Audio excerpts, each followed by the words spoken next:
I'm a real estate photographer, so I do a lot of real estate videos and I edit them, of course, in Davinci Resolve. I also found that in the beginning, I was adding in the same folders, same things all the time.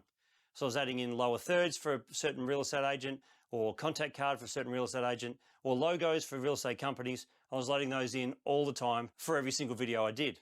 But you can set up a thing called power bins. The good thing about this is you set up these bins, you put all your logos and everything in it. And the great thing about this is they're basically a folder, like a bin, that you can put logos and lower thirds and stuff that you use all the time in your videos. They're always ready to go. So you just drag them onto your composition whenever you want to use them. Saves you heaps of time and it's really handy. So let me show you how a power bin works. And this is how you set up your power bins. You're in the edit page, you go up to the three dots up here, ellipses or dots, whatever you want to call it.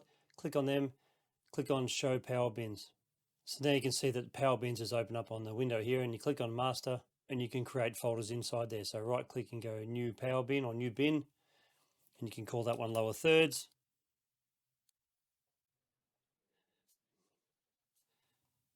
Create a new bin and call it Logos.